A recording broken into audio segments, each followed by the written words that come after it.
5 coisas que aconteceram após a morte de Jesus. A quinta coisa nos traz um importante ensinamento. Se inscreva para não perder os próximos vídeos. Vamos a elas. Número 1. Houve um terremoto. Houve uma resposta da criação após a morte de Jesus. Lemos que a terra tremeu e as rochas se dividiram. A própria natureza foi abalada pela morte do Filho de Deus. Mateus 1 diz que a terra tremeu e as rochas se dividiram. Essa linguagem implica que esta é uma reação terrena significativa aos eventos divinos na cruz. Número 2. Os túmulos se abriram. Mateus então registra um incidente encontrado em nenhum dos outros evangelhos. Os túmulos foram abertos e muitos corpos dos santos, o povo de Deus que tinha adormecido na morte, foram ressuscitados à vida e saíram dos túmulos após a ressurreição de Jesus. Eles entraram na cidade santa, Jerusalém, e apareceram a muitas pessoas. Mateus 27, 52, 53. Terremotos podem danificar túmulos, já que eles eram esculpidos em pedra.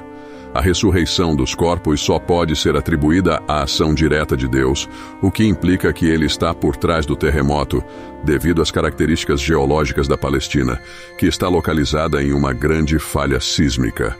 Um terremoto não seria um evento incomum, mas combinado com as rochas que levaram à abertura dos túmulos, isso é outro testemunho significativo sobre o significado da crucificação de Jesus. Outro terremoto em breve testemunhará a outro evento divino significativo, a ressurreição de Jesus. O registro único de Mateus sobre esses eventos enfatiza a vitória sobre a morte que Jesus alcançou por meio da cruz. Aqueles que foram ressuscitados são descritos literalmente como aqueles que tinham adormecido, uma expressão comum no Novo Testamento para uma pessoa que morreu, mas cujo destino eterno está seguro. Assim como o testemunho inicial, a ressurreição sobrenatural dos corpos desses santos e suas aparições em Jerusalém são um testemunho marcante do trabalho realizado por Jesus na cruz e, posteriormente, em sua ressurreição. A expressão povo santo provavelmente se refere a figuras piedosas do Antigo Testamento, heróis e mártires da história de Israel, selecionados para dar testemunho miraculoso desses eventos. Sua aparição às pessoas em Jerusalém é uma evidência da eficácia do trabalho de Jesus na cruz e na declaração de sua vitória sobre a morte em sua própria ressurreição. Isso antecipa o ensinamento de Paulo sobre Jesus sendo as primícias dos mortos, como em 1 Coríntios 15, do 20 ao 23. Número 3. O véu do templo foi rasgado ao meio. Mateus capítulo 27, versículo 50. E Jesus clamou outra vez com grande voz e entregou o seu espírito. E eis que o véu do templo se rasgou em dois, de alto a baixo, e tremeu a terra, e fenderam-se as pedras. O véu que cobria o lugar santíssimo do templo foi rasgado em 2 partes. Este ato significativo ocorreu quando Jesus deu um grito e entregou voluntariamente e soberanamente seu espírito do seu corpo, submetendo-se ao plano do seu Pai. O véu que separava o lugar santíssimo do restante do templo foi rasgado em 2 partes, de cima a baixo. Isso foi acompanhado por um terremoto e pedras se dividindo. O véu era o único elemento no templo que diferenciava a área sagrada da parte mais sagrada do templo. Ele ilustrava claramente a separação entre Deus e os seres humanos. Nos primeiros dias da igreja, muitos dos sacerdotes se tornaram obedientes à fé. Talvez esse véu rasgado tenha demonstrado a eles a grandeza da obra de Jesus e também pode ter sido como o conhecimento sobre o véu rasgado se espalhou. Hebreus capítulo 9, versículos 1 ao 9, nos diz que no templo havia um véu separando o lugar santíssimo, a habitação terrena da presença de Deus, do restante do templo onde os homens habitavam. Hebreus capítulo 9, versículos 1, explica a disposição do templo, com um tabernáculo, a primeira seção, contendo o candelabro e a mesa com o pão da proposição, chamada de lugar santo. Atrás do segundo véu, havia outro tabernáculo, a segunda seção, conhecida como o Lugar Santíssimo. O livro do Êxodo ensina que este véu espesso foi feito de material azul, púrpura e escarlate, além de linho torcido fino. Agora, Cristo é o nosso sumo sacerdote superior, e como crentes em sua obra consumada, compartilhamos de seu sacerdócio superior. Agora podemos entrar no Lugar Santíssimo por meio dele.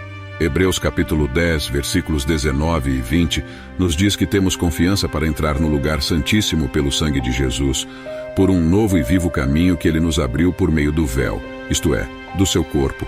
Quando olhamos para essa cena, percebemos uma imagem da carne de Jesus sendo rasgada por nós, assim como ele estava rasgando o véu por nós.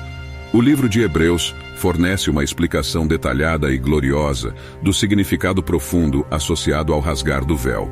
O véu que sempre pendia no templo servia como um lembrete constante de que o pecado tornava os seres humanos indignos de estarem na presença de Deus.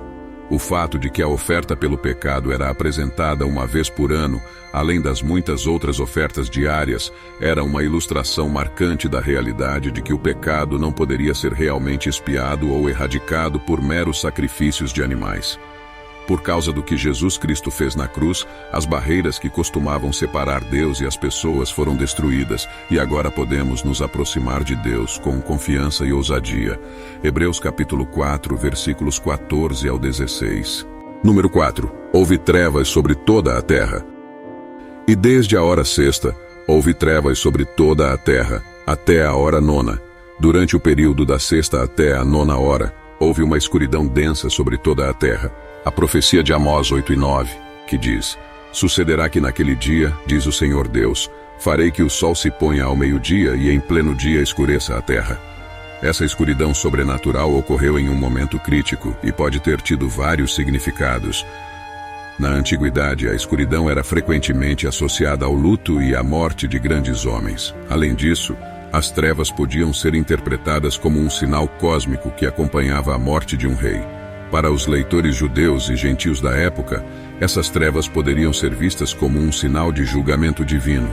Outra interpretação possível é que as trevas representam o afastamento da presença de Deus e o fato de que Jesus estava tomando sobre si os pecados da humanidade, experimentando o afastamento do Pai. Essa escuridão também pode simbolizar a batalha espiritual que estava ocorrendo naquele momento, à medida que Jesus enfrentava as forças do mal e da morte. Número 5. O soldado que supervisionou a execução reconheceu que Jesus era inocente. Mateus capítulo 27, versículo 53. E saindo Jesus do túmulo, depois de ressuscitado, entraram na cidade santa e apareceram a muitos. E o centurião e os que com ele guardavam Jesus, vendo o terremoto e as coisas que haviam sucedido, tiveram grande temor e disseram: verdadeiramente, este era filho de Deus.